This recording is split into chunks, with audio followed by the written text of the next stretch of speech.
ನಿಮಗೆ rheumatoid arthritis ಇಲ್ಲ ಆಮವಾತ ಯಾಕೆ ಬರುತ್ತೆ? 60 ಜನ ಹಾಗೂ ಶರೀರದಲ್ಲ ಕ್ರಿಯೆ ಬಗ್ಗೆ ತಿಳ್ಕೋಣ. ನಾನು ನಿಮ್ಮ ವೈದ್ಯರು ಮುಖೇಶ್ ಮಾಡೋದನ್ನ ಮರಿಬೇಡಿ. ನಿಮಗೆ ಬೆಳಗ್ಗೆ ಎದ್ದ ತಕ್ಷಣ ಕೈ ಬೆರಳುಗಳು ಗಟ್ಟಿ ಆಗೋದು, ಆಮೇಲೆ ಟೈಟ್ ಆಗೋದು, ಸ್ಟಿಫ್ ಆಗೋದು, ಆಮೇಲೆ ನಿಧಾನಕ್ಕೆ ವೀಕ್ ಸ್ಟಿಫ್ ಆಗಿರೋದು ಕಡಿಮೆ ಆಗೋದು, ಮತ್ತೆ ಬಿಸಿಲು ಬರ್ತಾ ಇದ್ದಂಗೆ ಕೈಯೆಲ್ಲ ಸಡ್ಲ ಆಗೋದು ಆಗ್ತಾ ಇತ್ತು ಅಂದ್ರೆ ಅದು ಸಾಮಾನ್ಯ ಆರ್ಥರೈಟಿಸ್ ಅಲ್ಲ, ಅದು ರುಮಟೈಡ್ ಆರ್ಥರೈಟಿಸ್. ಇದು ಒಂದು ಆಟೋಇಮ್ಯೂನ್ ಡಿಸೀಸ್. ಆಟೋಇಮ್ಯೂನ್ ಡಿಸೀಸ್ ಅಂದ್ರೆ ನಮ್ಮ ದೇಹನೇ, ನಮ್ಮ ಇಮ್ಯುನಿಟಿ ಸಿಸ್ಟಮ್ ಅಂದ್ರೆ ನಮ್ಮ ರಕ್ಷಣಾ ಏನು ಜೀವಕೋಶಗಳು ಇರ್ತಾವ, ಅವು ನಮ್ಮದೇ ಆದ ಜಾಯಿಂಟ್ಸ್ ಮತ್ತೆ ಸೈನೋವಿಲ್ ಲೈನಿಂಗ್ ಅಂತ ಅಂತೀವಿ. ಅಂದ್ರೆ ನಮ್ದ ಮೂಳೆಯ ಜಾಯಿಂಟ್ಗಳು ಇರ್ತಾವಲ್ಲ, ಅದನ್ನ ಕೊಲ್ಲಕ್ ಹೋಗ್ತವೆ, ಅದನ್ನ ಕೊಲ್ತವೆ, ಮತ್ತೆ ಅದರಿಂದ ಇನ್ಫ್ಲಮೇಷನ್ ಆಗುತ್ತೆ, ಬಾವು ಬರುತ್ತೆ. ಅದರಿಂದ ಏನಾಗುತ್ತೆ ಅಂದ್ರೆ ಈ ಪೇಷಂಟ್ಸ್ಗಳಿಗೆ ಆ ಜಾಯಿಂಟ್ಗಳಲ್ಲಿ ಅಂದ್ರೆ ಮೂಳೆ ಸಂಧಿಗಳಲ್ಲಿ ನೋವು ಬರೋದು, ಊತ ಬರೋದು, ವಿಶೇಷವಾಗಿ ಕೈ ಬೆರಳು ಮತ್ತೆ ನಿಮ್ಮ ಕೀಲು, ಕಾಲು, ಇದೆಲ್ಲಾನು ಈ ತರ ನೋವು ಬರೋದಂಗೆ ಆಗುತ್ತೆ. ಮುಖ್ಯ ಲಕ್ಷಣ ಏನಾಗುತ್ತೆ ಅಂದ್ರೆ ಬೆಳಗ್ಗೆ ಎದ್ದ ತಕ್ಷಣ ಕೈಯೆಲ್ಲ ಟೈಟ್ ಆಗ್ಬಿಡುತ್ತೆ, ಕಟ್ಟಿಗೆ ತರ. ನಿಧಾನಕ್ಕೆ ಬೆಳಗಡೆ ಯಾವ ತರ ಒಂದ್ ಅರ್ಧ ಗಂಟೆ, ಒಂದು ಗಂಟೆ ಆದ್ಮೇಲೆ ನಿಧಾನಕ್ಕೆ ಆ ಜಾಯಿಂಟ್ಗಳೆಲ್ಲ ರಿಲ್ಯಾಕ್ಸ್ ಆಗ್ತವೆ. ರಿಲ್ಯಾಕ್ಸ್ ಆಗಿ ನೀವು ಕೆಲಸ ಮಾಡೋಕೆ ಸ್ಟಾರ್ಟ್ ಆಗುತ್ತೆ.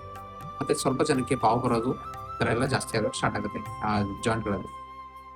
ಟ್ರೀಟ್ಮೆಂಟ್ ಏನ್ ಗೊತ್ತಾ? ಟ್ರೀಟ್ಮೆಂಟು ಆಟೋಮಿನ್ ಕಂಡೀಷನ್ ಇರೋದನ್ನ ಟ್ರೀಟ್ಮೆಂಟ್ 100% ಕ್ಯೂರ್ ಆಗಲ್ಲ. ಆದ್ರೆ ಮ್ಯಾನೇಜ್ ಮಾಡ್ಕೊಂತ ಹೋಗ್ಬೇಕು. ಇದನ್ನ ಸ್ಟಾರ್ಟಿಂಗ್ ಅಲ್ಲಿ ಕಂಡು ಹಿಡಿದ್ಬಿಟ್ರೆ ಅಂದ್ರೆ ನಿಮ್ಮ ಜಾಯಿಂಟ್ಗಳು ಪರ್ಮನೆಂಟ್ ಆಗಿ ಡ್ಯಾಮೇಜ್ ಆಗೋದನ್ನ ನಾವು ಕಾಪಾಡ್ಬೋದು.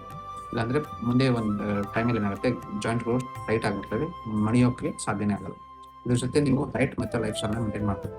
ಡಯಟ್ ಮತ್ತೆ ಲೈಫ್ ಸ್ಟೈಲ್ ಅಲ್ಲಿ ಏನ್ ಗೊತ್ತಾಗಬೇಕಂದ್ರೆ ವಾಕಿಂಗ್ ಮಾಡಬೇಕು, ಮತ್ತೆ ನಿದ್ದೆ ಸರಿ ಮಾಡಬೇಕು 8ರಿಂದ 10 ಗಂಟೆ. ನೀವು ಆಹಾರದಲ್ಲಿ ತರಕಾರಿ, ಹಣ್ಣು ಮತ್ತೆ ಹೋಲ್ ಗ್ರೇನ್ಸ್ ಅಂದ್ರೆ ತುಂಬಾ ಬೇಳೆ ಕಾಳುಗಳನ್ನ ತಿನ್ಬೋದು. ಮತ್ತೆ ಒಮೆಗಾ 3 ಮತ್ತೆ ಫ್ಯಾಟಿ ಫಿಶ್ ಎಲ್ಲ ತಿನ್ನೋಕೆ ನಡೆಯುತ್ತೆ. ಫಿಶ್ ತಿಂದ್ರೆ ಜಾಸ್ತಿ ಯೂರಿಕ್ ಆಸಿಡ್ ಆಗಿ ಗೌಟ್ ಆರ್ಥರೈಟಿಸ್ ಬರೋ ಚಾನ್ಸಸ್ ಇರುತ್ತೆ.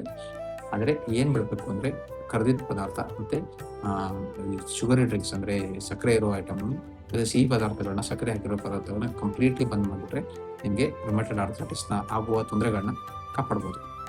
ಏನೊಂದು ಮುಖ್ಯ ವಿಷಯ ಅಂದ್ರೆ ನೀವು ಡಯಟ್ ಲೈಫ್ ಸ್ಟೈಲ್ ಇಂದ ಮಾತ್ರನೇ ನೀವು ಇದನ್ನ ಕಂಪ್ಲೀಟ್ ಆಗಿ ಕ್ಯೂರ್ ಮಾಡಕ್ ಸಾಧ್ಯ ಇಲ್ಲ.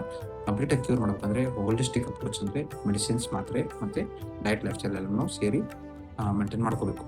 ಆಟೋಮಿನ್ ಕಂಡೀಷನ್ ನಮಗೆ ಯಾಕೆ ಬರುತ್ತೆ ಅಂದ್ರೆ ನಿಮ್ಮ ದೇಹದಲ್ಲಿ ಕಂಟಿನ್ಯೂಸ್ ಆಗಿ ಏನಾದ್ರು ಡ್ಯಾಮೇಜ್ ಆಗಿದ್ರೆ ಆ ಥರ ಬರೋ ಚಾನ್ಸಸ್ ಇರುತ್ತೆ. ಧನ್ಯವಾದ.